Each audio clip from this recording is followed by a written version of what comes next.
All right, I'm back for the Hormozi $100 million offer or $100 million workshop, virtual implementation workshop. What did I read about? What did I learn yesterday? Well, Hormozi's, what was it? All right, the importance of putting prerequisites on who you'll work with as a business, who you'll sell to, not just sell to everybody, but to sell to the people that will actually get good results. And if you do so, then you can charge more money because you get higher results, better results, higher chance of results, or likelihood of success. We talked about, right, kind of the difference, my thinking and elaboration on the difference between, the balance of toggling between operational improvements, optimization, and innovation, and how they're not really that separate, but there is I think there is both you need to toggle back and forth between. Hormozi is very, very, very strong on the operational and strong as well on the innovation, but he's no real strong tech entrepreneur. However, so what we're going to be really focusing on with Hormozi stuff is how to keep improving, how to keep making more money, how to improve the business model, the business side, the operations side. And so the first thing to do in order to do that is the theory of constraints, and that is the highest leverage thing to do in the business is to focus on improving or identifying the constraint and solving the constraint. And there's always going to be one constraint, and this is one of the main rules of the entrepreneur, and that is to solve the constraint, because we're the chief allocators of resources. And so as a chief allocator of resource, you got to allocate the resource at the highest leverage opportunities, the highest leverage opportunity being the constraint. Anything else? I think that was most of it. I'm sure I'm missing some stuff. All right. Okay, I already just saw some stuff I'm just missing. He talked about flow through, throughput, and how the constraint, like throughput is limited by the constraint. You can work on other areas. That's going to make it more potential. But if you don't solve the constraint, it's always going to have the throughput of the constraint. So a chain is only as strong as its weakest link, the weakest link being the constraint of the business.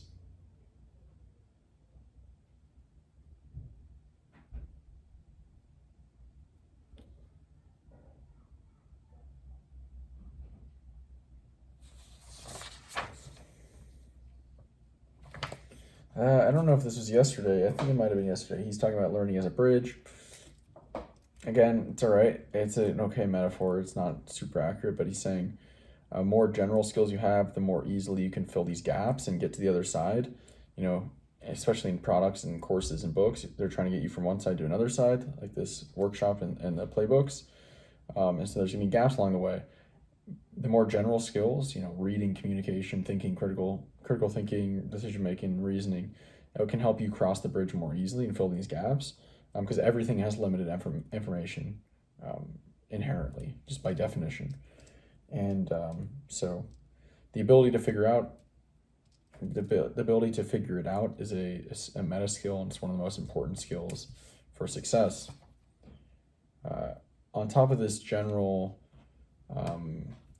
these general skills helping you fill gaps, the more domain knowledge you have, entrepreneurship knowledge, knowledge of around the course that you're taking, prerequisite, before you take a course, the more knowledge you have around that subject, that will also be correlated and proportional to your level of success from the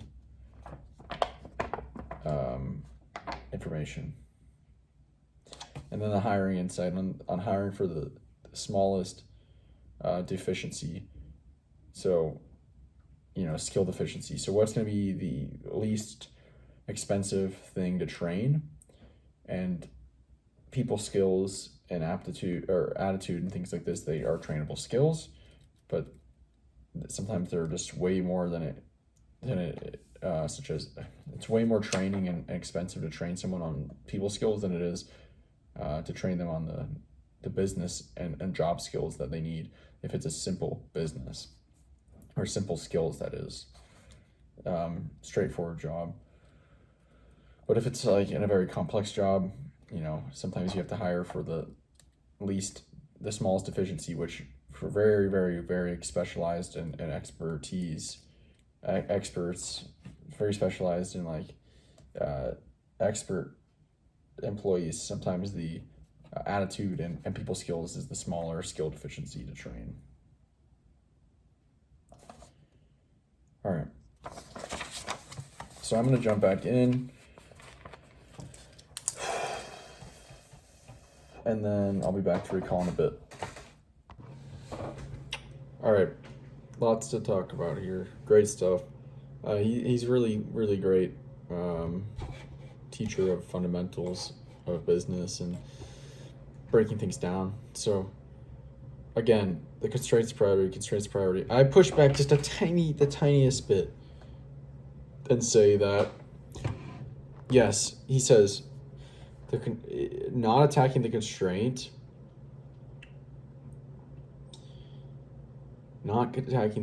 is a waste of immediate growth. Okay, I can agree with that. But what time horizon are we looking on for success? Are we looking for immediate success, or are we looking for the most long-term success? Because even with all of his great systems and everything, and focusing exclusively on the constraint, it seems probably what he's been doing for the past 10 years, he's mid-30s and he's maybe got a net worth of $200 million. There are people that are younger than him, people that are his age, thousands probably of people that have more money than him at his age or younger. So those people had more leverage.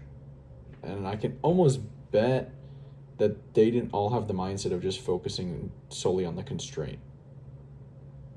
Right? They probably focus on leverage, but I don't think the constraint's always the highest leverage thing. If the constraint was always the highest leverage thing, I never would have learned for years, studied and learned about learning, which is a huge leverage. Enormous. I don't know of many other things higher leverage than that, especially at a young age. So you got to take everything with a grain of salt, but I think generally attacking the constraint is a great principle. And I'd love to learn what he's going to teach about how to identify the constraint. I'm very excited to learn about that. So he talks about strategy. He says the constraint is the priority, and it's one priority. There's not many priorities. If you have multiple priorities, you're the problem, that's essentially what he said. There's one priority, and it's the constraint. So, and he says the definition of strategy is essentially for the resources you invest, what happens? A great it's basically, strategy is prioritization. It's how do you decide to use your limited resources with unlimited possible uses, right? That's the core of a strategy. So a great strategy, or the best strategy, grows the business the most with the resources. A good strategy improves the business and grows the business, but not the best, not the optimal. And poor strategies. So a poor strategy is you're using resources with no growth, and then even worse is using resources to damage the business. And then he talked about leverage. So leverage is essentially what you put in versus what you get out. Leverage really is getting more out than you put in, and it's a continuum, it's a spectrum. Everything has some level of leverage, but getting more out of what you put in, for example, for time, getting more out of the same unit time, more output, that is higher leverage. And he says there's essentially, his framework is there's two core forms of leverage. There's tech and there's skills. And so it's really your knowledge and skills and your ability to use technology and the tools you have. Tech and tools are synonymous. From essentially knowledge, skills, and tech and tools, so tech and skills, you get other outputs that can be used for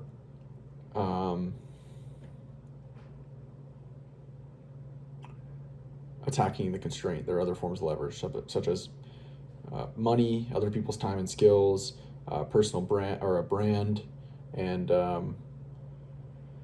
he called it single input, multiple outputs. So, you do one thing and you have multiple benefits from it. His example is doing workshops. He is cash flow positive for the workshops. Plus, he creates media and content, which builds the brand. Plus, he collects data to train his AI on. So there's multiple outputs for the same input, and then there's, what do you call it? It starts with a D. When you're not diversity, not deployment. When you got multiple people that own your product and push your product for you. Distribution. Okay, and those are all the idea is to use everything, all the outputs to reinvest right back into attacking the constraint again. Okay, I think that's basically everything. So leverage, constraint, strategy, prioritization. That's really the big keys here for the day. So it's cool that he's talking about tech and